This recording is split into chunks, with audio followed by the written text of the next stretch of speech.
हमार नाम हजूली रवा देख रहल बानी न्यूज़ 18 बिहार के चुनाव स्पेशल शो बिहार के मन में काबा। चुनाव से पहले आरोप प्रत्यारोप के लड़ाई गरमात जाता। पहला बेर बिहार विधानसभा के 243 गो सीट पर चुनाव लड़ रहल प्रशांत किशोर बिहार सरकार के नेता और मंत्री लोग पर आनाधून निशाना साध रहल बड़न। दिलीप जायसवाल होकर सम्राट चौधरी, अशोक चौधरी, मंगल पांडे, पीके के रडार पर ये सब नेता बने। अशोक चौधरी पर प्रशांत किशोर भ्रष्टाचार के जरिए संपत्ति बनावे के आरोप लगैले बड़न। एकरा के लेके अशोक चौधरी पीके पर पलटवार कैले।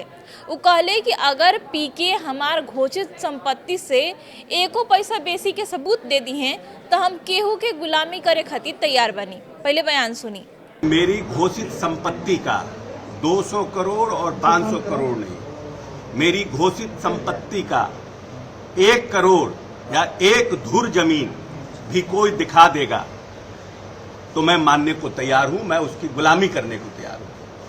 अशोक चौधरी पहलहू ये बात कह चुकल बड़न कि अगर केहू उनकर घोषित संपत्ति से बेसी पैसा दिखा दी, ओकर सबूत दे दी तो वो गुलामी करे खातिर तैयार बड़न।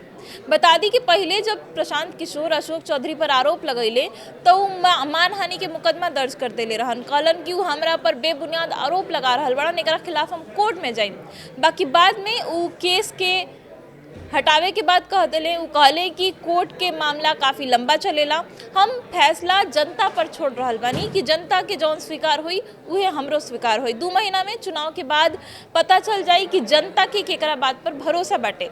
अशोक चौधरी कहले कि पीके बिहार में अपन राजनीतिक जमीन तलाश रहल बड़े, उहे राजनीतिक जमीन बनावे खातिर वही सब पैतरा आजमा रहल बड़े। बाकी बिहार में नीतीश कुमार के छोड़ के केहू नेता नहीं खे।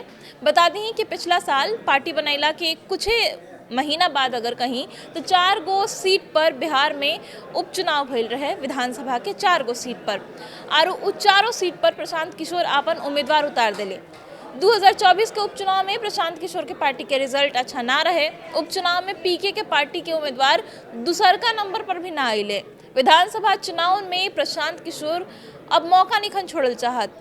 नेता लोग पर आरोप लगा के अब प्रशांत किशोर एक बार चर्चा में आ गए बड़े। काहे कि प्रशांत किशोर के अगर इतिहास देखल जाओ तो वो चुनावी रणनीतिकार रह चुकल बने। कैसे चर्चा में आवे के बाद कौना बात के मुद्दा बनावे के बाद कैसे जनता के बीच में एगो बज़ क्रिएट करे के बाद, ये सब पूरा नुस्खा उनका पता बटे। और जब वो दूसरा खातिर ही काम करत रहन तब वह काम वो अपना खातिर भी करी है। अब की हाली वो अपन टूल बनैले बड़े, अपन जरिया बनैले बड़े बड़ बड़ नेता लोग के नाम पर आरोप लगा के। और यही कड़ी में अशोक चौधरी पर भी वो आरोप लगैले कि वो भ्रष्टाचार के जरिए संपत्ति जुटैले बड़न, संपत्ति इकट्ठा कैले बड़न।